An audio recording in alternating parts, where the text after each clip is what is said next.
Hello friends, this is Jyoti and welcome back to Harishankar.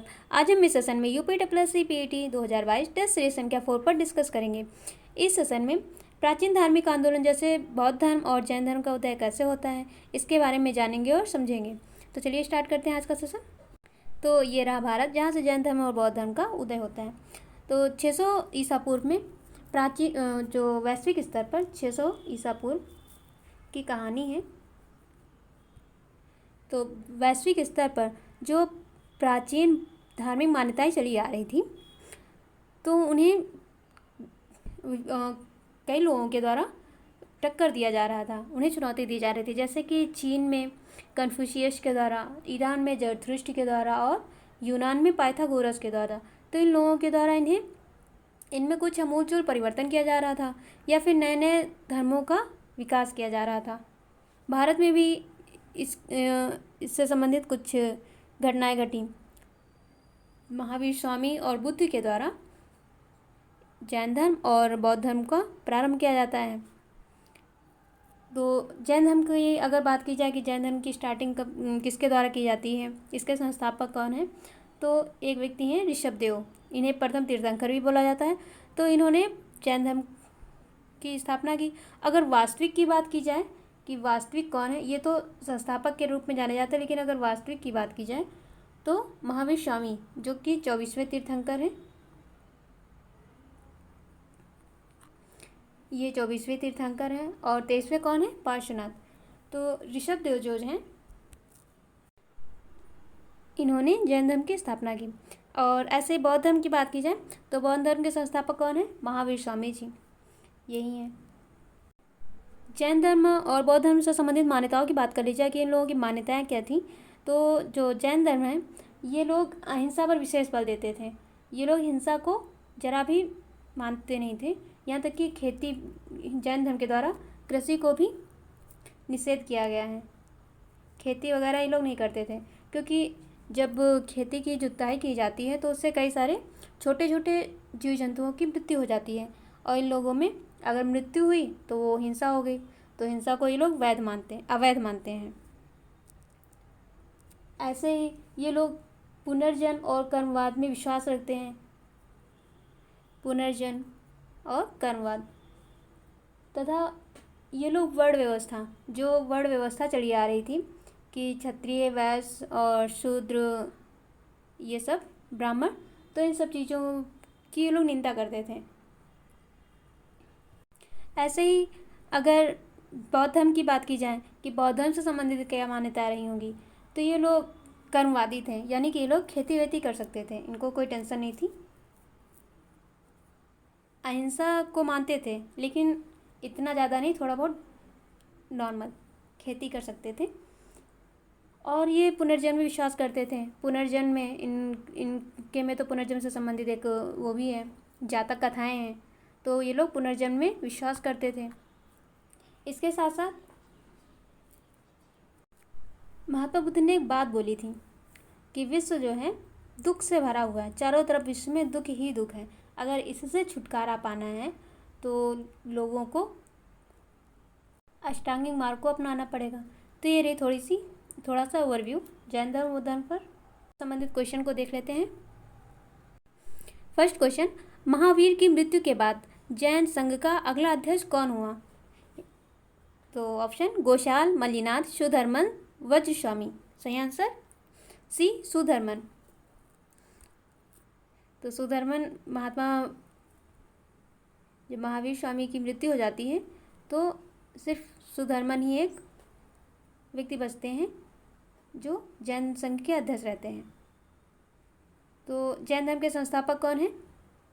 Rishabhdev. और वास्तविक संस्थापक की बात की जाए तो महावीर स्वामी, जो कि 24वें तीर्थंकर हैं। और 23वें तीर्थंकर कौन है? पार्श्वनाथ। पार्श्वनाथ जी काशी के एक राजा थे, अश्वसेन, उनके ये पुत्र थे। तो पूछ लिया जाता है कि ये कहाँ से संबंधित हैं, तो काशी से संबंधित है। और किस राजा से? तो अश्वसेन से, अश्वसेन के पुत्र हैं। अगर महावीर स्वामी का जन्म पूछा जाए कि जिनका जन्म कहाँ होता है, तो कुंडग्राम, वैशाली है बिहार में। तो यहाँ पर इनका जन्म होता है। इनके पिता सिद्धार्थ थे। सिद्धार्थ जी ज्ञात्रक कुल से संबंधित थे। और ये जो महावीर स्वामी है, ये एक क्षत्रिय हैं। इनकी माता का नाम त्रिशला है। त्रिशला लिच्छवी के राजा एक थे चेटक, उनकी ये बहन है। तो क्या है ये? बहन लिच्छवी के राजा चेटक की। नेक्स्ट क्वेश्चन, जैन धर्म श्वेतांबर एवं दिगंबर संप्रदायों में कब विभाजित हो गया? तो आपको शासक का समयकाल बताना है। चंद्रगुप्त मौर्य के समय में, अशोक के समय में, कनिष्क के समय में, या फिर इनमें से किसी के भी समय में नहीं। क्या हो जाएगा? चंद्रगुप्त मौर्य के समय में। तो चंद्रगुप्त मौर्य के समय में कुछ ऐसी घटनाएं घटती हैं कि स्थूलभद्र और भद्रबाहु, तो इन दोनों लोग आपस में बढ़ जाते हैं। तो स्थूलभद्र तो उत्तर भारत में रुकते हैं और ये श्वेतांबर से संबंधित है, श्वेतांबर, और वहीं भद्रबाहु ये दिगंबर से संबंधित है और ये दक्षिण भारत चले जाते हैं। तो श्वेतांबर धर्म के लोग जो थे ये श्वेत वस्त्र धारण करते थे, लेकिन जो दिगंबर थे ये नग्न अवस्था में ही रहना पसंद करते थे। तो ये रही इनकी कुछ स्टोरी।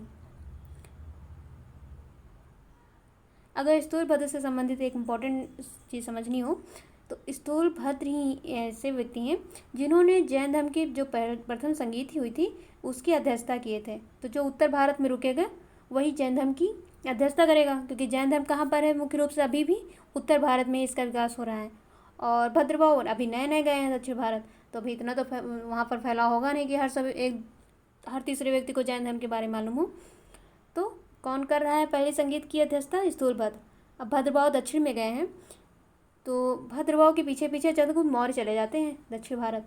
तो दक्षिण भारत में ये भद्रबाहु से शिक्षा लेते हैं चंद्रगुप्त मौर्य, और शिक्षा लेने के बाद ये संलेखना पद्धति के आधार पर वहीं पर इनकी संलेखना पद्धति के आधार पर मृत्यु हो जाती है। नेक्स्ट क्वेश्चन,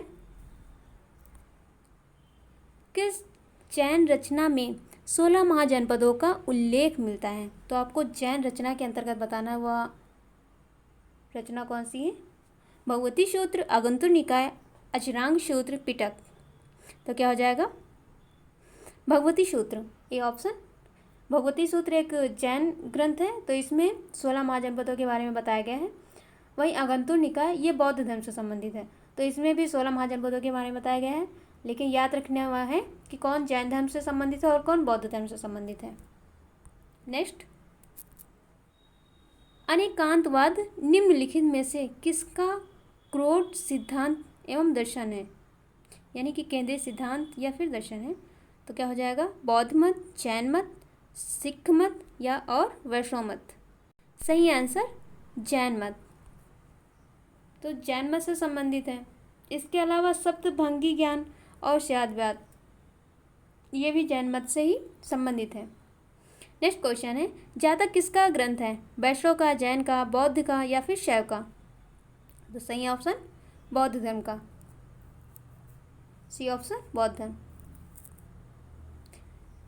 अब बौद्ध धर्म से संबंधित जो इम्पोर्टेंट चीज़ें हैं वो देख लेते हैं।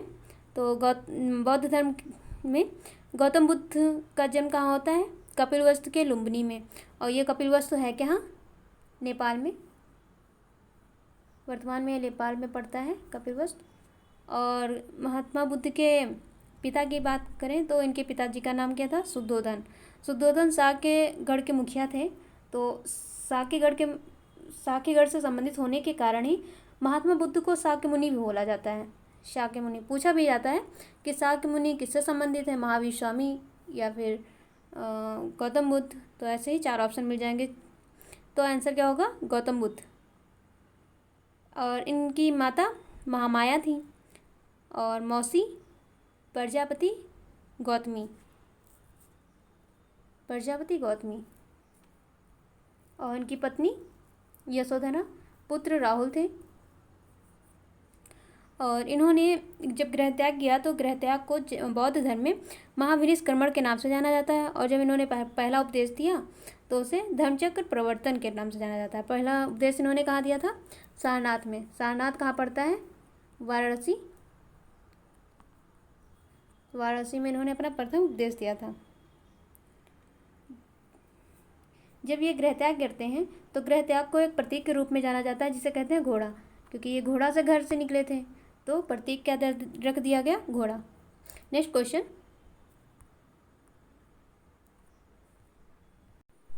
किस शासक में बौद्धों के लिए विख्यात विक्रमशिला विश्वविद्यालय की स्थापना की गई? तो बौद्ध धर्म के लिए किन्होंने बनवाया विक्रमशिला विश्वविद्यालय? महिपाल, देवपाल, गोपाल, धर्मपाल। तो आंसर धर्मपाल। तो ये सभी लोग पाल वंश से संबंधित हैं। पाल वंश, और पाल वंश किस वर्तमान में किस क्षेत्र में पड़ेगा? तो उड़ीसा क्षेत्र में, उड़ीसा में पड़ेगा पाल डायनेस्टी पूरी। तो पाल डायनेस्टी की अगर पूछा जाए कि संस्थापक कौन थे, तो गोपाल थे, और धर्मपाल के द्वारा विक्रमशिला विश्वविद्यालय की स्थापना की जाती है। अगर पूछा जाए इम्पोर्टेंट फैक्ट, बुद्ध को ज्ञान की प्राप्ति कहाँ होती है? तो बोधगया कहाँ पर है? बिहार में होती है। और इनके प्रथम गुरु कौन थे? गौतम बुद्ध के, जिनसे इन्होंने शिक्षा ग्रहण की अलार कलाम। तो अलार कलाम थे इनके प्रथम गुरु। नेक्स्ट क्वेश्चन है, सर्वप्रथम शून्यवाद यानी शून्यता का सिद्धांत का प्रतिपादन करने वाले बौद्ध दार्शनिक का नाम बताना है। किसका नाम बताना है? दार्शनिक का। असंग, वसुबंधु, नागार्जुन, दिनांक। तो क्या हो जाएगा?